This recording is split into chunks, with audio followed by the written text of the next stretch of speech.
Bom, agora começamos a nossa parte de exercícios referentes à primeira lei de Newton. A primeira questão trata-se de uma questão de vestibular da Universidade Estadual do Rio de Janeiro. Nessa questão, o examinador colocou para você uma tirinha, e nessa tirinha mostra um carro, né? O cara ele sofreu um acidente e o corpo dele voou pelo para-brisa, quebrando tudo. E aí, no segundo quadrinho, ele fala assim, essa lei da tarararará é uma droga. A questão ele quer saber, lei do quê? Qual é a lei que trata disso, que um corpo tende a manter sua velocidade vetorial constante? É a lei da inércia, alternativa A, ok? Então, lembra disso. O meu câmera acabou de falar para eu não falar em cima dele. Fica uma situação um pouco complicada, né? E, sei lá, tem cura. Vamos lá. A questão 2 é uma questão que caiu no Enem em 2012 sobre essa primeira lei de Newton. Então vamos lá fazer a questão de número 2. O que diz a questão número 2 que caiu no Enem? Em 1543, Nicolau Copérnico publicou um livro revolucionário que propunha que a Terra estava girando em torno do Sol. Putz, foi muito interessante essa história, vocês vão ver isso na minha aula de gravidade, de gravitação e tudo mais. Vou falar sobre Nicolau Copérnico. Aí ele vai falando um monte de coisa, fala assim, isso contraria a concepção aristotélica que acreditava que a Terra era o centro do universo. Olha os aristotélicos. Para os aristotélicos, se a Terra a Terra gira do oeste para o leste. Coisas como as nuvens e os pássaros que não estão presas à Terra pareceriam estar sempre se movendo de leste para oeste, juntamente com o Sol. Mas foi Galileu que, em 1632, baseando-se numa experiência, rebateu a crítica aristotélica, confirmando assim o sistema de Copérnico. Seu argumento, adaptado para a nossa época, e se uma pessoa dentro de um vagão, de um trem, estiver em repouso, ele soltar uma bola, essa bola vai cair nos seus pés. Só que se esse vagão estiver andando em movimento, e o cara também soltar, lembra do papai com o filhinho? Se ele soltar a bola, também vai cair nos mesmos pés. Por quê que vai cair nos pés? Nosso câmera está ali. Gente, ele está fazendo um striptease para mim enquanto... Para de fazer essas coisas, é complicado para as pessoas. Ainda bem que vocês não estão vendo ele. Muito bem. Quando a pessoa solta a bola, e tanto faz se ela está em repouso no vagão ou em movimento uniforme, quer dizer que ela está mantendo sua velocidade vetorial constante. Qual é a lei que fala isso? É a lei da inércia. Então, alternativa A, diabática. Tá bom, aqui. Beleza? Muito bem. Questão de número 3. A questão de número 3 é uma questão mais complicadinha. Tem muita gente que vai falar assim, eu não entendi. Repara o seguinte, ele me deu duas figuras. Até peço desculpa pela lousa estar assim, meio que, aspas, simples, mas é porque ela não necessita ter muito frique-frique agora, tá? Nós temos aqui, eu até errei aqui o desenho. É a mesma caixa. Então aqui é a figura 1, aqui é a figura 2. E o texto diz assim, a figura 1, bloco permanece em repouso sobre uma superfície horizontal. Quais são as forças que aparecem nesse bloco? No 1. Primeira força, você tem a força-peso dele. Ok. Por que esse bloquinho não cai? Esse bloquinho não cai justamente porque tem um chão aqui. Tem um piso que vai servir de apoio para ele. E esse apoio faz uma força que contrapõe esse peso, porque senão ele caía. Então, para onde que ele vai fazer essa força? Para cima. Essa força para cima que o apoio dá é uma força que a gente chama de força normal. Combinado? Para que esse corpo permaneça em repouso, o que eu posso falar do valor da força com relação ao peso? Se o peso vale 10 e se a força valesse 3, quem ganhava? O peso. Então esse bloquinho ia descer. Para o bloquinho não descer, a força tem que valer a mesma coisa. Então a força igual ao peso. Na segunda situação é o mesmo bloquinho. Quais são as forças que tem nesse bloquinho? Ele tem a força-peso para baixo? Tem. Ok. Para que ele permaneça, olha a sacanagem. Ele coloca aqui uma flechinha escrito velocidade e diz que é movimento retilíneo e uniforme. Aqui quando apareceu o movimento retilíneo e uniforme, era outra situação, lembra? A força resultante também vale 0. Ou seja, se eu tenho uma força-peso para baixo, não importa o que, nem porquê, não interessa. Se tem uma força para baixo, peso, eu preciso ter uma força para onde? Para cima de mesmo valor. ok? As pessoas ligam, as pessoas querem saber quanto vai valer essa força da figura 2. Bom, qual a relação entre força e o peso? Para a força resultante ser igual a zero, se aqui vale peso, a força tem que valer a mesma coisa. Se vale 10, tem que valer 10, se vale 3, vale 3. Então, a força na figura 1 tem que ser igual ao peso e a força na figura 2 tem que ser igual ao peso. Correto? Em termos de número, em módulo? Portanto, as forças na figura 1 e na figura 2 que o plano aplica no bloquinho são as mesmas. Isso daí que tem alguma alternativa? Não é. Compare F1 com F2 e justifique suas respostas. Então aqui está a justificativa. O F1 vai ser igual ao F2 e a justificativa é justamente isso. Na primeira questão, ele está em repouso, a força resultante tem que ser igual a zero. Na segunda questão, na segunda figura, ele está em movimento retilíneo uniforme, a força resultante também deve ser igual a zero. Para que a força resultante seja igual a zero, é essa a justificativa, a força deve ser igual ao peso nos dois casos. Correto? Lei da inércia. E a questão número 4, que nós estamos chegando aqui na penúltima questão. Vamos fazer a questão número 4 aqui. Eu tenho uma notícia triste para dar para vocês. É muito triste. Eu não quero que ninguém fique chorando, mas super-homem não existe. Juro para vocês. Não, nem vem com Smallville. Você vai ver o que é Smallville. Ninguém tira da minha cabeça que quem deu esse apelido pro Superman foi a namorada dele, a primeira. Ah, Smallville! Oi, gente, então, só um detalhe. O que vai acontecer? Smallville vai mostrar a Kryptonita para Lois Lane. O lance é o seguinte, moçada. Por que o super-homem não existe? Porque é impossível alguém continuar voando com a força do próprio corpo. Por quê? Para que ele possa sair do estado de inércia, ele precisa que uma força externa haja sobre ele, moçada. Que é diferente lá do Homem de Ferro. No Homem de Ferro tem um propulsor, ele tem um jato propulsor que sai do rabinho, né? Não é assim? Então, o Homem de Ferro, tudo bem, que essa questão que foi colocada é proposta pela Universidade Federal do Rio Grande do Norte, agora nesse vestibular de 2013. As leis de Newton descrevem os movimentos que podemos executar cotidianamente, tais como andar, correr, saltar, enfim, e usando máquinas para poder voar. As histórias em quadrinhos estão cheias de super-heróis com poderes incríveis associados ao ato de voar, como, por exemplo, o Super-Homem e o Homem de Ferro, que estão representados nesta figurinha aqui, que está no seu PDF.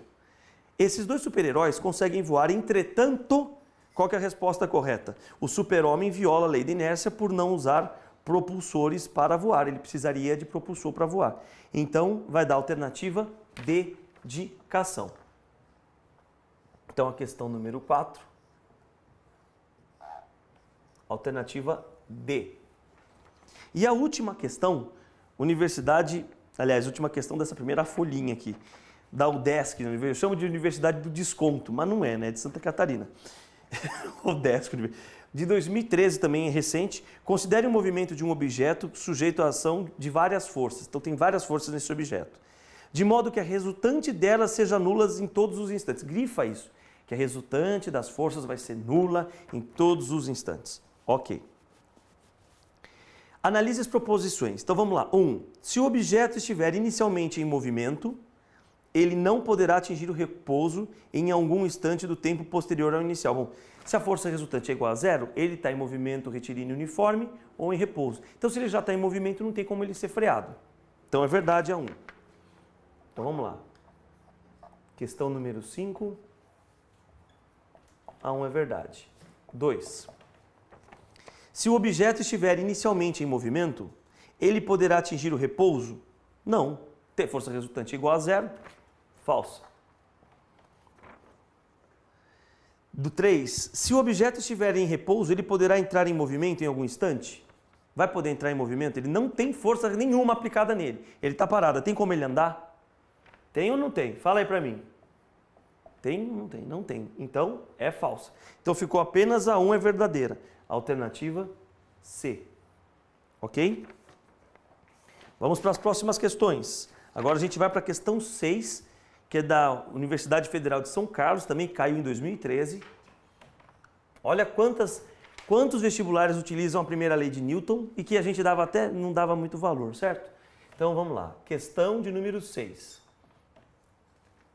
Na questão de número 6, vocês têm uns índios que estão remando, né? como é que funciona um barco a remo. Então, você pega o remo, você empurra a água para trás e a água reage fazendo uma força em você. Para o sistema canoa, a água faz uma força externa nele, entendeu? E é isso que faz a água entrar, ou a canoa entrar em movimento.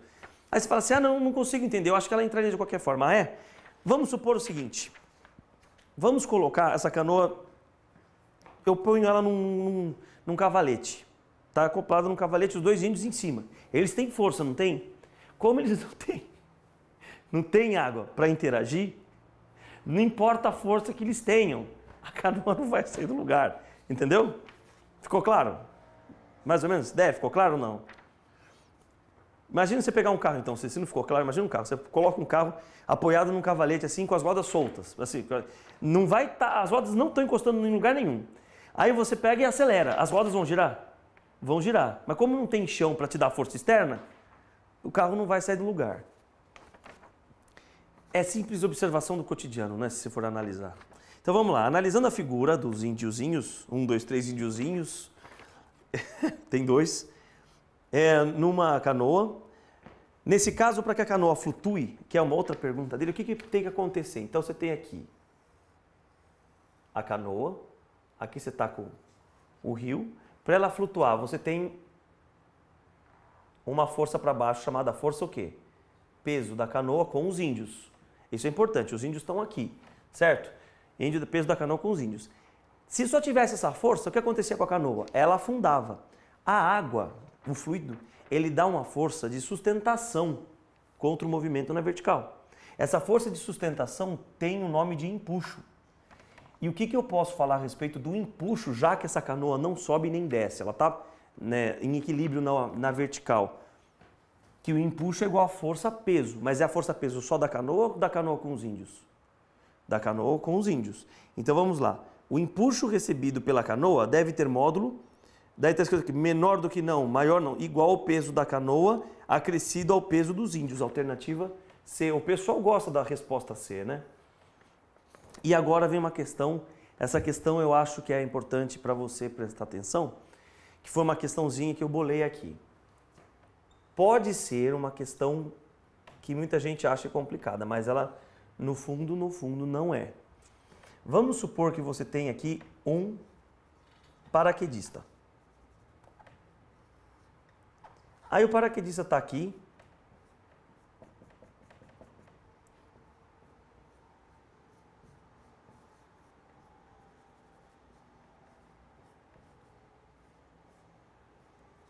Está aqui segurando o paraquedas, tá certo? Aqui estão os fios do paraquedas.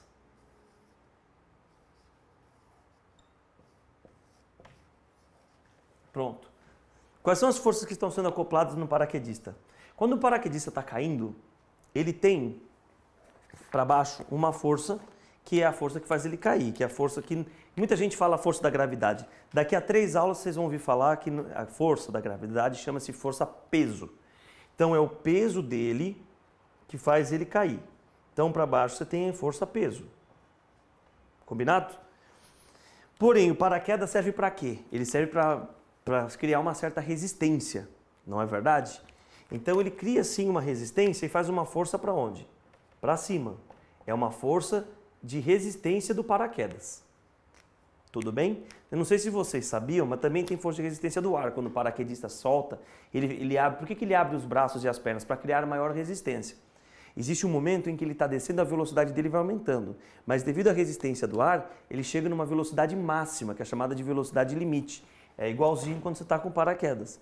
Você abriu, vai aumentando sua velocidade. Quer dizer, aqui no caso, ele vai dar uma puxada para cima, porque você já estava numa velocidade acima do que é permitida pelo paraquedas. Ainda bem, né? Senão você se esborrachava.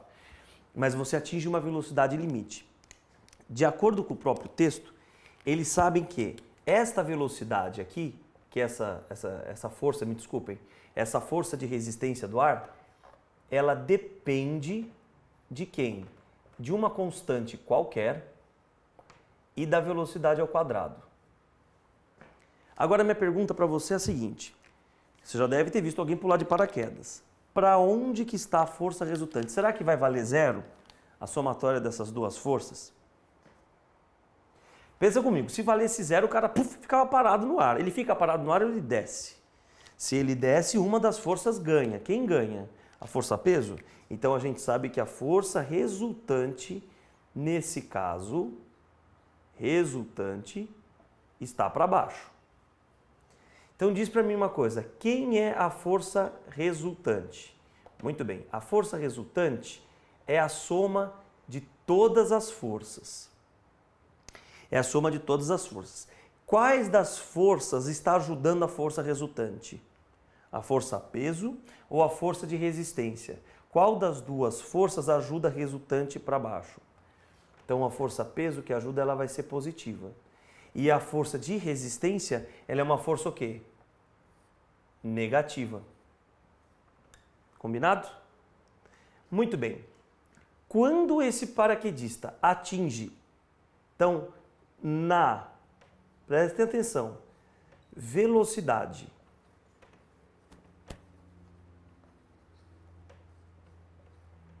limite, na velocidade limite, o corpo vai estar no movimento retilíneo e vertical. É retilíneo. E velocidade limite significa que ela não vai aumentar, mas nem tampouco vai diminuir. Então vai ser retilíneo e vai ser constante. O que acontece com a força resultante quando for movimento retilíneo e constante, ou seja, uniforme? A força resultante vale quanto? Vale zero, certo? Então a força resultante vale zero. Por que vale zero? Porque está no movimento retilíneo e uniforme. Então ficou zero igual ao peso menos a força de resistência. Por que aqui tem flechinha? Porque eu estou falando do desenho e aqui eu estou falando de números, tá ok? Vamos lá, gente. A força de resistência, ela está negativa, certo? Passa para o outro lado, fica como? Positiva. Força de resistência é igual ao peso. É super comum eles fazerem exercício literal com vocês. Então eu vou fazer uma parte dele literal. Como que eu calculo a força de resistência do ar? K vezes V ao quadrado é igual ao P.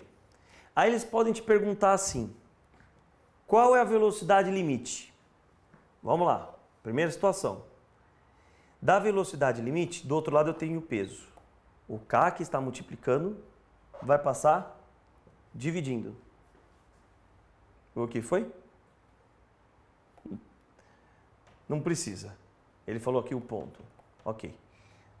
Então aqui, ó, V quadrado igual a P e o K passa dividindo. Se o V ao quadrado é igual a isso, então você vai ter que a velocidade ficou raiz quadrada de uma P sobre K. Entendeu? Esse é o cálculo que a gente faz, para saber qual que é a velocidade limite que vai ter o cidadão quando estiver pulando de paraquedas.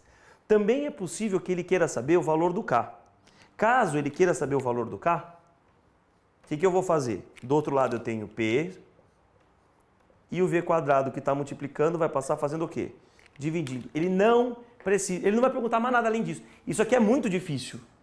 É sério, assim, do mais difícil que pode cair da primeira lei de Newton. Tudo bem? Então agora a gente vai fazer essa questão e vamos responder ao que ele pede. Disse o cidadão aqui.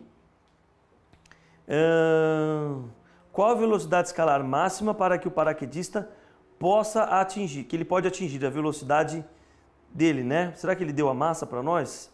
Não, não deu. Então, se ele quer a velocidade máxima, ele quer isso aqui. Então, a resposta é essa. Raiz de P sobre K.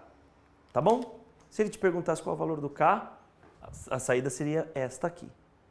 É uma questão literal que a gente não precisa nem fazer conta. Eu acho muito mais fácil fazer questão literal porque você não tem que fazer conta nenhuma. Tá lá, P sobre K, tá ao quadrado, você tira a raiz. Combinado? Beleza? Abraço, fui! E até a próxima aula sobre a segunda lei de Newton.